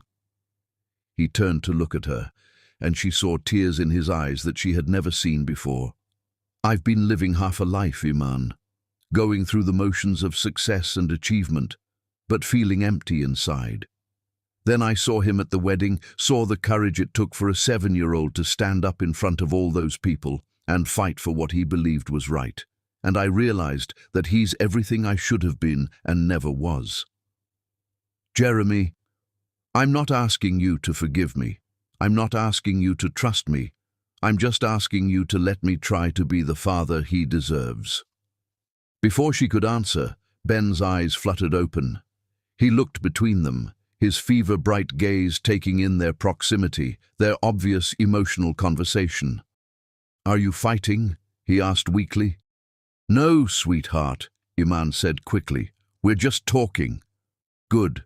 I don't like it when people fight. Ben's hand found Jeremy's. Daddy, will you stay with me tonight? I don't like hospitals. Jeremy looked at Iman, asking permission with his eyes. Every instinct she had screamed at her to say no, to protect her son from the inevitable disappointment when Jeremy got bored and moved on to other interests. But Ben was looking at them both with such hope, such desperate need for the family he had always dreamed of, that she found herself nodding. If your daddy wants to stay, he can stay. Jeremy's smile was like sunrise after the longest night. I want to stay. I want to stay for everything. As the afternoon wore on, they fell into an unexpected rhythm. Iman held Ben's hand while Jeremy read to him from a book about space exploration that had materialized from somewhere. When Ben dozed, they took turns monitoring his breathing, adjusting his blankets, being present in the way that parents were supposed to be present. It wasn't forgiveness, not yet, but it was a beginning. And for the first time in 7 years, Iman allowed herself to wonder if maybe, just maybe, they could find their way back to each other. Evening came, and with it visiting hour's end. Iman prepared to leave, but Jeremy caught her hand. "Thank you," he said simply, "for letting me stay, for letting me be here. Don't make me regret it, Jeremy. I won't. I promise you, I won't." As she walked out of the hospital into the cool night air, Iman felt something she hadn't felt in 7 years. Hope. It was dangerous and foolish and probably setting herself up for heartbreak all over again. But watching Jeremy with Ben, seeing the genuine love and regret in his eyes, she couldn't help but wonder if people really could change. If love really could be enough to overcome the past. If families really could be rebuilt from broken pieces. Chapter 8. Building Bridges. 4 months after the hospital stay, Iman found herself watching Jeremy coach Ben's little league practice and feeling her heart perform dangerous gymnastics in her chest. Jeremy was there in jeans and a team t-shirt, patiently teaching 7- and 8-year-olds how to hold a bat. The community center's dusty diamond looked nothing like manicured fields where wealthy children played, but Jeremy was there anyway, completely committed. "Miss Iman?" Sage Williams settled beside her on the bleachers with coffee. "That man is seriously committed, isn't he?" Iman accepted the coffee gratefully. "It's been 4 months. He hasn't missed a single practice, parent-teacher conference, or doctor's appointment. And you're still waiting for him to disappoint you. People don't really change, Sage. Not fundamentally. Maybe not. But people can grow. And from where I'm sitting, that man looks like he's doing some serious growing." On the field, Jeremy was kneeling beside Tyler, a shy 8-year-old who had struck out and was fighting tears. Whatever Jeremy said made Tyler nod and smile before picking up the bat again. "He's good with them," Sage observed. "Ben's not the only kid who lights up when he pays attention." That was true. Jeremy had become the father figure for half the team, many from single-parent households like Ben's. He remembered all their names, asked about schoolwork, never made anyone feel stupid. "Ben asked me something last week," Iman said quietly.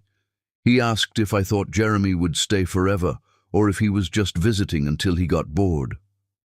"What did you tell him?" "I told him I didn't know, because I don't." Iman watched Jeremy high-five Tyler after the boy hit a weak grounder. "Part of me wants to believe he's changed, but part of me is terrified this is just extended guilt, and one day he'll remember he's Jeremy Briers and we're not his people."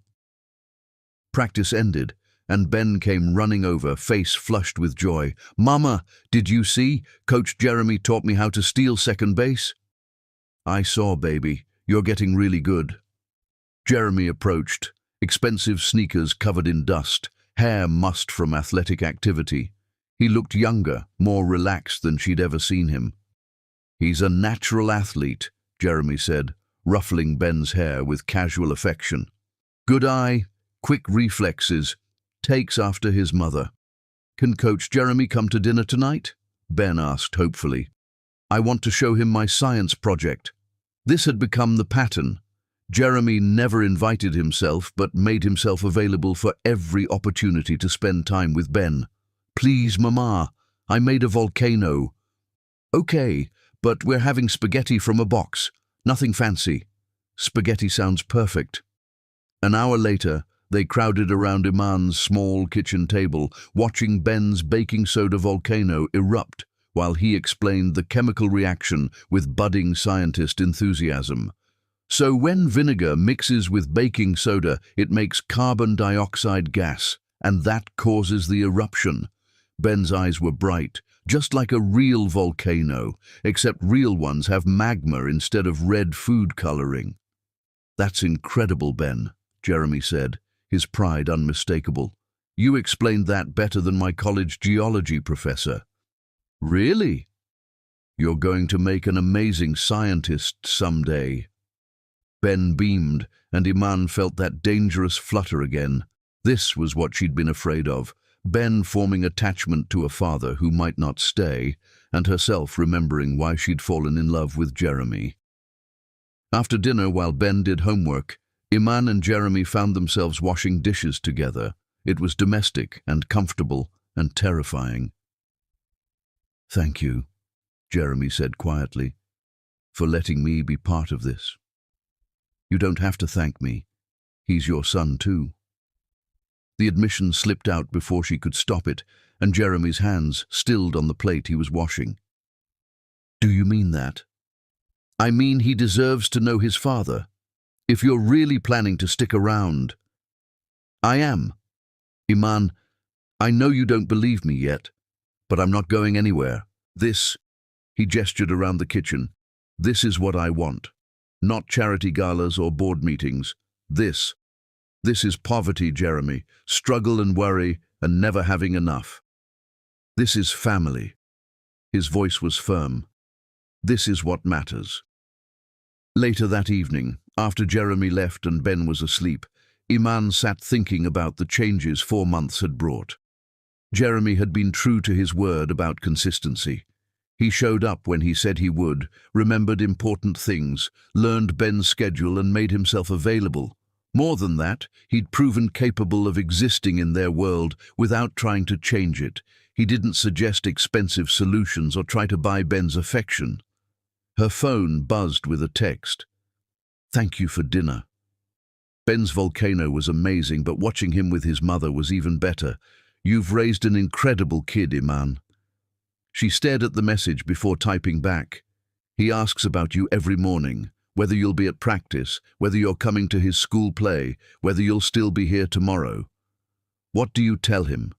"I tell him I don't know, because I don't know how to trust this." "What would it take for you to trust this?" The question demanded an answer she wasn't ready to give. What would it take?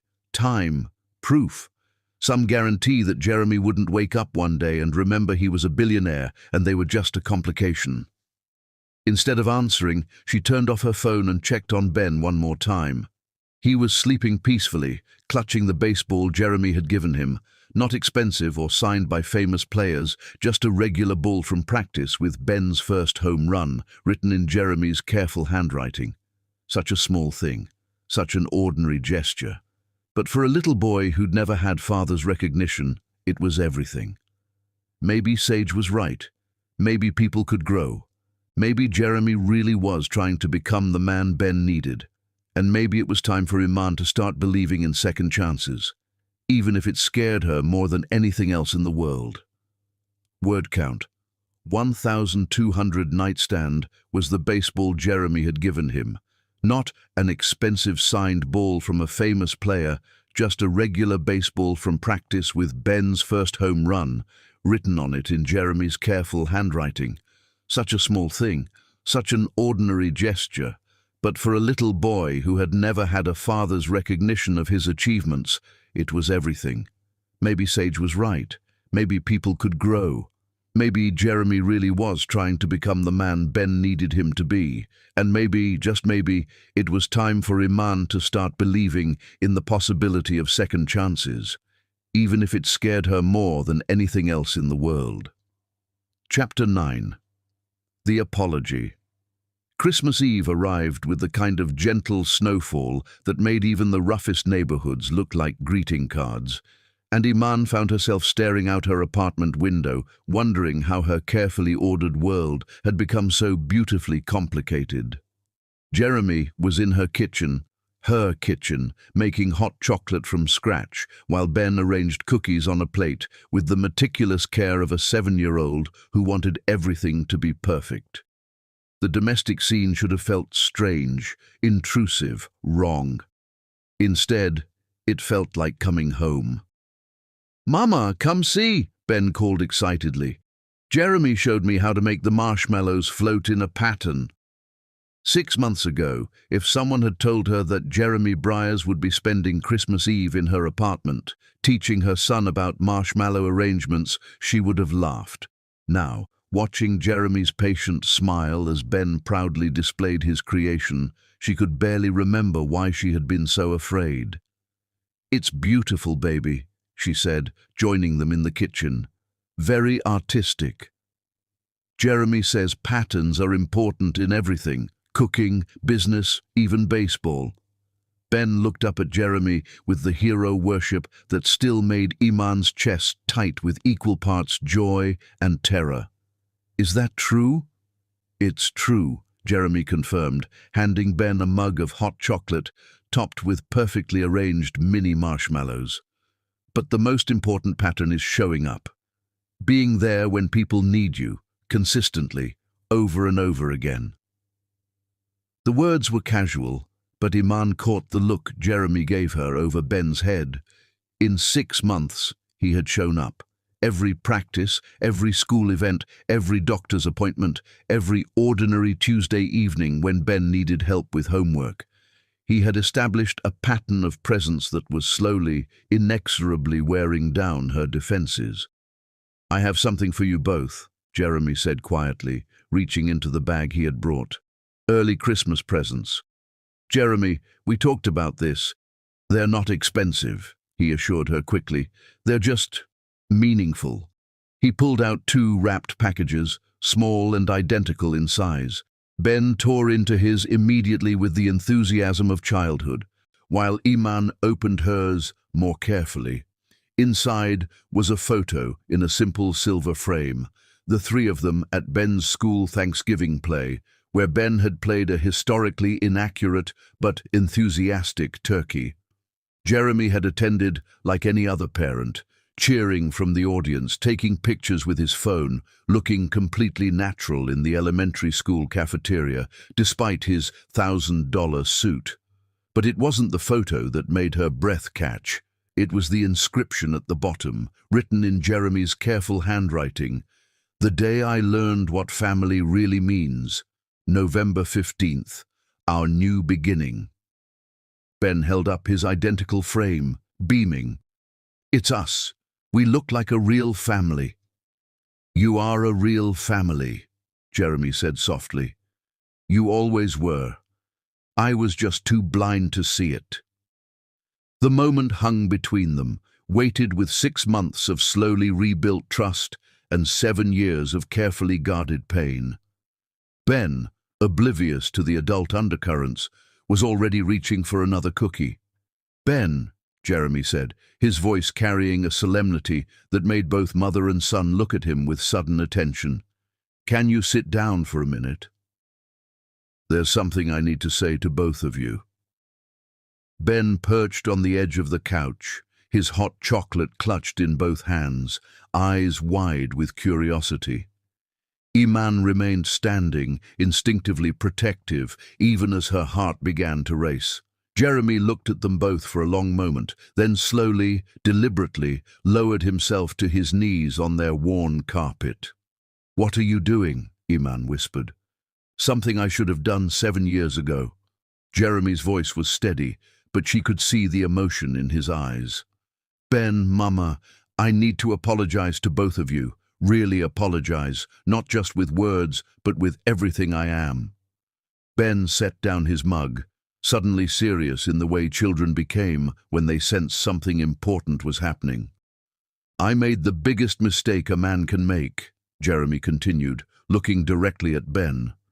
"When your mama told me she was going to have you, I was scared. Scared of what my father would say, scared of what other people would think, scared of being responsible for another person's happiness." "Were you scared of me?" Ben asked quietly. "Nobody. Never of you. I was scared of loving you too much, of not being good enough for you, of failing you the way my own father failed me in so many ways." Jeremy's voice cracked slightly. "So I convinced myself it was better to walk away. I told myself I was protecting you from disappointment. But really, I was just protecting myself from having to be brave. Iman felt tears prick at her eyes, but she blinked them back. She had cried enough tears over Jeremy Briers to last several lifetimes. "Mama," Jeremy continued, turning to face her, "I betrayed your trust in the cruelest way possible. You came to me with hope, with love, with our child growing inside you, and I threw it all away because I was too much of a coward to fight for what really mattered. Jeremy, please, let me finish." His hands were clasped in front of him, his expensive clothes incongruous against their second-hand furniture, his vulnerability complete and devastating. "I let you struggle alone for 7 years. I let Ben grow up without his father. I missed bedtime stories and scraped knees and Christmas mornings and 1,000 little moments that I can never get back." Ben slipped down from the couch and moved closer to Jeremy, his small face serious with understanding beyond his years. "But you're here now," Ben said simply. "Mama always says what matters is what we do next, not what we did before." Jeremy's composure cracked, and Iman saw tears slide down his cheeks. "You're so wise, Ben, just like your mama. You both deserve so much better than what I gave you." "So give us better," Ben said with the matter-of-fact logic of childhood. "Stay with us. Be my daddy for real. I want to. God, I want to more than I've ever wanted anything in my life." Jeremy looked up at Iman, his face raw with hope and fear. "But it's not just up to me. It's up to your mama too." The weight of his gaze, of Ben's expectant silence, of 6 months of slowly healed wounds and carefully rebuilt trust, settled on her shoulders like a mantle. This was the moment she had been dreading and hoping for in equal measure, the moment when she would have to choose between the safety of their carefully constructed life and the terrifying possibility of letting Jeremy in completely. "I'm not asking you to marry me," Jeremy said quickly, as if reading her thoughts. "I'm not asking you to trust me with your heart again. Not yet. I'm just asking you to let me keep being Ben's father. Let me keep showing up. Let me keep proving that I've changed." "Have you changed?" The question slipped out before she could stop it.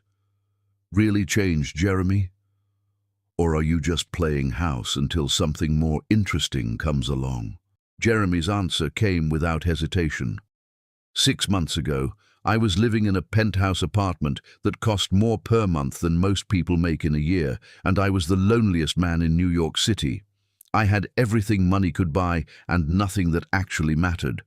Now I spend my evenings in this apartment helping Ben with homework and listening to you both talk about your day, and I've never been happier in my entire life." He gestured around their small living room with its mismatched furniture and hand-me-down decorations. "This is real, Iman.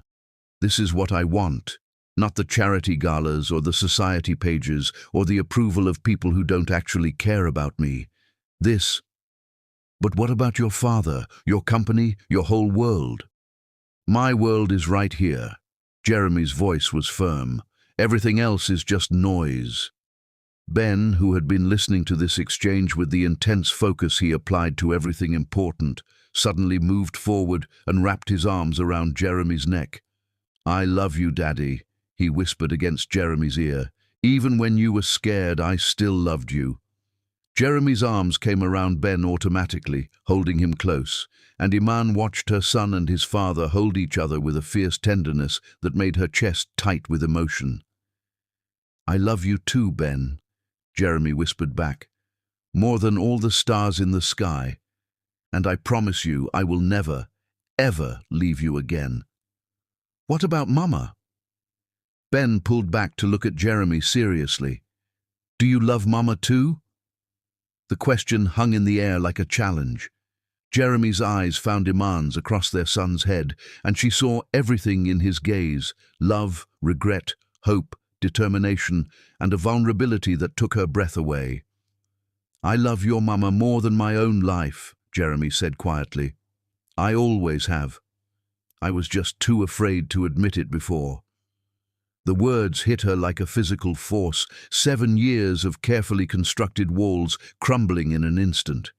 She had known on some level that he still loved her, had seen it in the way he looked at her when he thought she wasn't watching, in the gentle way he spoke to her, in the careful distance he maintained to avoid pressuring her. But hearing him say it, seeing the absolute truth of it in his face, was something else entirely. "Jeremy," she started, then stopped, not knowing how to finish. Ben looked between them with the expectant hope of a child who believed that love could fix anything, that good intentions were enough to heal old wounds. "Are we going to be a real family now?" he asked. "Like, all together all the time?" Jeremy looked at Iman, the question reflected in his eyes. She saw 6 months of consistent presence, of small gestures and patient love, of a man who had learned to exist in their world without trying to change it. She saw the father Ben had always needed and the man she had fallen in love with before fear and pride had destroyed them both. But she also saw 7 years of struggle, of nights she had cried herself to sleep, wondering why she hadn't been enough, of carefully built independence that had taken so much strength to maintain. "I don't know," she whispered, the honest answer torn from her heart. "I want to believe we can be, but I'm still scared." Ben considered this with the seriousness he applied to difficult math problems. Then, with the decisive action that had taken him down the aisle of the Plaza Hotel 6 months ago, he grabbed both their hands and pulled them together. "Then we'll be scared together," he announced, "but we'll still be together." And in that moment, with her son's small hands linking hers to Jeremy's, with Christmas Eve snow falling gently outside their window, Iman felt something she hadn't allowed herself to feel in 7 years. Chapter 10. Home at last. 6 months later, on a perfect spring morning that smelled of cherry blossoms and new beginnings, Iman woke up to the sound of laughter drifting from her kitchen and realized that fear had finally, completely lost its hold on her heart. She padded barefoot down the hallway of their new apartment, not much bigger than the old one, but in a safer neighborhood with better schools, a compromise that Jeremy had suggested and she had finally accepted. Through the doorway, she could see Jeremy and Ben at the stove, both of them covered in flour, attempting what appeared to be pancakes shaped like dinosaurs. "Daddy, that one looks like a blob monster," Ben giggled, pointing at Jeremy's latest creation. "Hey, blob monsters are very underappreciated dinosaurs," Jeremy protested with mock seriousness. "This is a rare Blobosaurus rex, found only in Brooklyn kitchens on Saturday mornings. There's no such thing as a Blobosaurus rex. There is now. I just discovered it." Their easy banter, the natural way they moved around each other, the unconscious affection in every gesture, it still sometimes took her breath away. This was the family Ben had dreamed of. The family she had been too afraid to hope for. "Good morning, you two paleontologists," she said, leaning against the doorframe. "Mama, look, Jeremy's making dinosaur pancakes." "Well, he's trying to make dinosaur pancakes. Mostly, he's making abstract art." Jeremy turned to grin at her, his hair sticking up at odd angles, his t-shirt dusted with flour. "I'll have you know that abstract art is very sophisticated. These pancakes will probably be worth thousands someday." "Only if someone's desperate for breakfast," she teased, moving to kiss Ben's forehead and accept the cup of coffee Jeremy handed her without being asked. 6 months of mornings like this. 6 months of Jeremy showing up not just for the big moments, but for the ordinary ones. School mornings and grocery shopping, homework help and bedtime stories, sick days and snow days and lazy Sundays that stretched on forever. 6 months of falling in love all over again with the man Jeremy had become. "I have news," Jeremy said, his voice carrying a note that made both Iman and Ben look at him with sudden attention. "Good news or bad news?" Ben asked, the eternal question of childhood. "That depends on how you both feel about adventure." Jeremy reached into his pocket and pulled out an envelope. expensive paper with an embossed seal that Iman recognized from his corporate correspondence. "I've been offered a position," he continued, "Chief Executive Officer of a renewable energy startup. It's a smaller company, less money, but the work is meaningful. They're developing solar technology for low-income communities." Iman felt her chest tighten. "Where?" "Here, in Brooklyn. The headquarters are being built in the Navy Yard, about 20 minutes from Ben's school." Jeremy's eyes were bright with excitement. "I'd be working for something that actually matters, trying to make the world better instead of just making rich people richer." "What about Breyer's Industries?" she asked. "What about your father?" Jeremy's expression grew serious. "My father and I had a conversation last week, a final conversation. He made it clear that if I choose this life, choose you and Ben, I'm no longer welcome in his world or his company." The words hit her like a punch to the gut. "Jeremy, you can't give up your inheritance, your family's legacy, for us." "I'm not giving it up for you," he said quietly. "I'm giving it up for me, for the man I want to be, instead of the man I was raised to become." Ben, who had been listening to this exchange with the seriousness he applied to all important adult conversations, suddenly piped up. "Will you be happy doing the new job?" "Yes, buddy. I'll be very happy." "Then who cares what your mean grandfather thinks?" The simple logic of childhood cut through all the complicated adult concerns about money and status and family expectations. Jeremy laughed, a sound of pure joy. "You're absolutely right. Who cares what my mean grandfather thinks?" "I care," Iman said quietly. "Jeremy, I won't be responsible for you losing your family."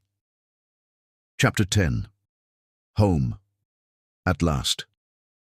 8 months later, on a perfect spring morning that smelled of cherry blossoms and new beginnings, Iman woke up to the sound of laughter drifting from her kitchen and realized that fear had finally, completely lost its hold on her heart. She padded barefoot down the hallway of their new apartment, not much bigger than the old one, but in a safer neighborhood with better schools, a compromise that Jeremy had suggested and she had finally accepted. Through the doorway, she could see Jeremy and Ben at the stove, both of them covered in flour, attempting what appeared to be pancakes shaped like dinosaurs. "Daddy, that one looks like a blob monster," Ben giggled, pointing at Jeremy's latest creation. "Hey, blob monsters are very underappreciated dinosaurs," Jeremy protested with mock seriousness. "This is a rare Blobosaurus rex, found only in Brooklyn kitchens on Saturday mornings."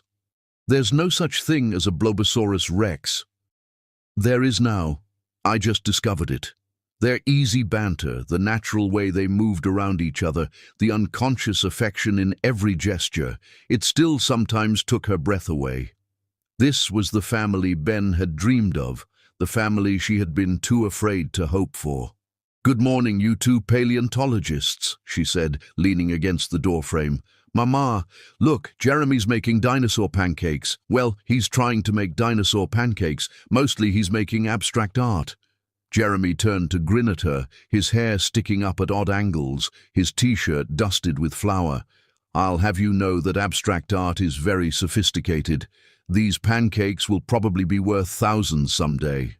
"Only if someone's desperate for breakfast," she teased, moving to kiss Ben's forehead and accept the cup of coffee Jeremy handed her without being asked. 8 months of mornings like this. 8 months of Jeremy showing up not just for the big moments, but for the ordinary ones.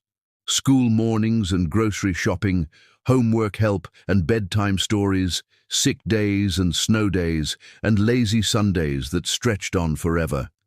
8 months of falling in love all over again with the man Jeremy had become. "I have news," Jeremy said, his voice carrying a note that made both Iman and Ben look at him with sudden attention. "Good news or bad news?" Ben asked, the eternal question of childhood. "That depends on how you both feel about adventure." Jeremy reached into his pocket and pulled out an envelope, expensive paper with an embossed seal that Iman recognized from his corporate correspondence. "I've been offered a position," he continued, Chief Executive Officer of a renewable energy startup. It's a smaller company, less money, but the work is meaningful. They're developing solar technology for low-income communities. Iman felt her chest tighten. Where? Here, in Brooklyn. The headquarters are being built in the Navy Yard, about 20 minutes from Ben's school. Jeremy's eyes were bright with excitement. I'd be working for something that actually matters, trying to make the world better instead of just making rich people richer. What about Breyers Industries? She asked. What about your father? Jeremy's expression grew serious. My father and I had a conversation last week, a final conversation. He made it clear that if I choose this life, choose you and Ben, I'm no longer welcome in his world or his company. The words hit her like a punch to the gut. Jeremy, you can't give up your inheritance, your family's legacy, for us. I'm not giving it up for you, he said quietly. I'm giving it up for me, for the man I want to be, instead of the man I was raised to become. Ben, who had been listening to this exchange with the seriousness he applied to all important adult conversations, suddenly piped up. Will you be happy doing the new job? Yes, buddy, I'll be very happy. Then who cares what your mean grandfather thinks? The simple logic of childhood cut through all the complicated adult concerns about money and status and family expectations. Jeremy laughed, a sound of pure joy. You're absolutely right. Who cares what my mean grandfather thinks? I care, Iman said quietly. Jeremy, I won't be responsible for you losing your family. You're not losing me my family, Jeremy said, moving closer to her. You're giving me my real family, the one I chose instead of the one I was born into. Before she could respond, her phone rang. The caller ID showed Keisha's number, and Iman answered without thinking. Girl, you need to turn on Channel 7 right now. Keisha's voice was breathless with excitement. What? Why? Just turn it on. Trust me. Jeremy found the remote and clicked on the small television in their living area.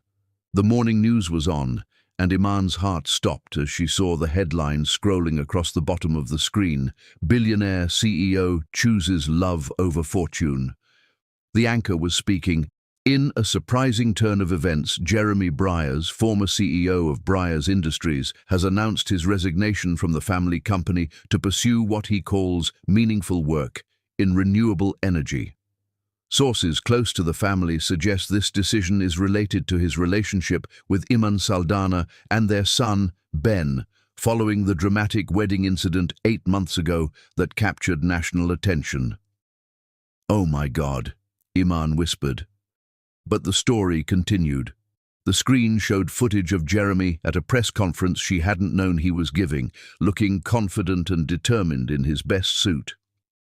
I'm announcing my departure from Breyers Industries to pursue opportunities that align with my values, his televised image was saying.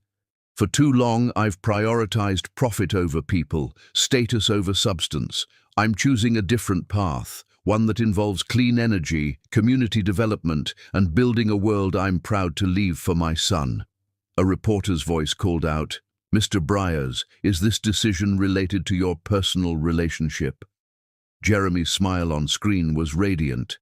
This decision is related to becoming the man I want to be, the man my family deserves. Are you planning to marry Ms. Saldana? Jeremy's expression grew more serious. That's up to her. But I hope she'll give me the chance to spend the rest of my life proving that some people really can change. The report cut back to the studio, but Iman barely heard the anchor's wrap-up. She was staring at Jeremy, who was watching her with nervous hope. You did this without telling me, she said. I needed you to know that this was my choice, not something I was doing because you asked me to. Jeremy's voice was steady, but his hands were shaking slightly. I needed you to understand that I'm choosing this life, our life, because it's what I want, not what I feel obligated to do. Ben, who had been watching this adult drama unfold, suddenly clapped his hands together. Does this mean Daddy's going to live with us forever now?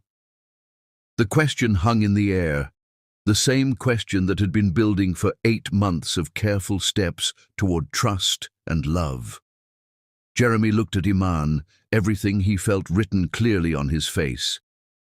That's up to your mama, Ben. The moment stretched between them, weighted with 8 months of rebuilt trust, 7 years of pain, and a lifetime of possibility. Iman, Jeremy said softly, I know I have no right to ask this after everything I've put you through. I know I've already asked for more second chances than any man deserves, but I'm asking anyway. He reached into his pocket and pulled out a small velvet box, then slowly lowered himself to one knee in their flour-dusted kitchen. Iman Saldana, you are the strongest, most beautiful, most incredible woman I've ever known. You raised our son to be brave and kind and everything I hope to become. You survived 7 years of hardship with grace and dignity, and you gave me the chance to prove that love is stronger than fear. Ben gasped, his eyes wide with excitement and understanding. I'm not asking you to marry me because of Ben or because of guilt or because it's the right thing to do, Jeremy continued. I'm asking you to marry me because you are my heart, my home, my everything. Because I want to wake up next to you every morning for the rest of my life and fall asleep grateful that you chose to love me. He opened the box to reveal a simple, elegant ring, not the massive diamond he could have afforded, but something beautiful and timeless and perfect. Will you marry me, Iman? Will you let me be your husband and Ben's father and the luckiest man in the world? The kitchen was silent except for the sound of Ben's excited breathing and her own thundering heartbeat. 8 months of careful walls, 7 years of protective fear, a lifetime of cautious hopes, all of it crystallized into this single moment. She looked at Jeremy kneeling before her. This man who had chosen love over legacy, family over fortune, them over everything else his world had taught him to value. She looked at Ben, practically vibrating with anticipation, his face shining with the hope that his family could finally, truly be complete. She looked at their life, small and imperfect and more beautiful than any fairy tale. Yes, she whispered, then louder, with all the joy and love and hard-won faith in her heart. Yes, Jeremy. Yes, I'll marry you. Jeremy's face transformed with relief and joy as he slipped the ring onto her finger. Ben whooped and launched himself at both of them, creating a tangle of arms and laughter and happy tears. We're really going to be a family, Ben shouted. A real, forever family. We were always a real family, Jeremy said, holding them both close.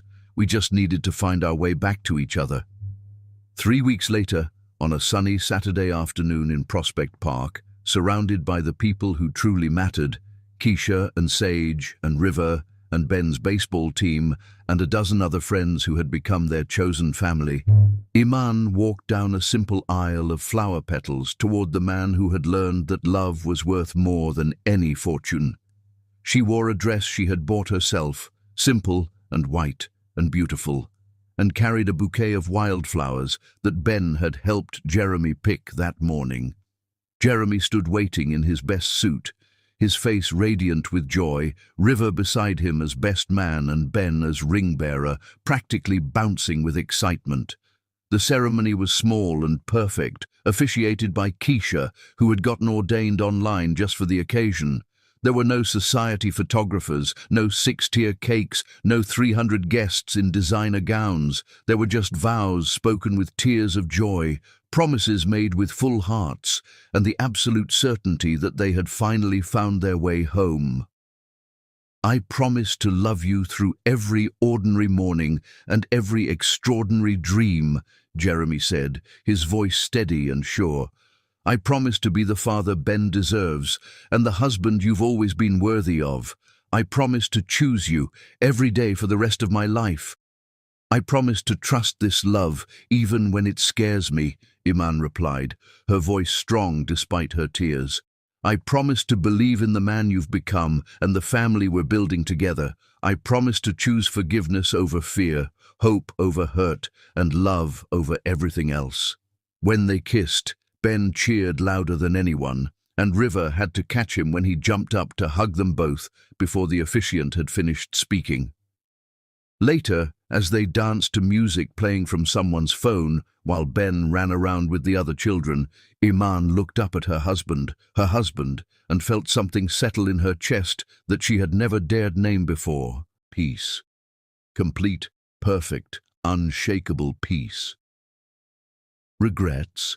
Jeremy asked softly, spinning her gently under the afternoon sun. "Only one," she said, and watched his face tighten with worry. "I regret that it took us 8 years to get here." His relief was visible, his smile brighter than the sun. "We have the rest of our lives to make up for lost time." "Yes, we do."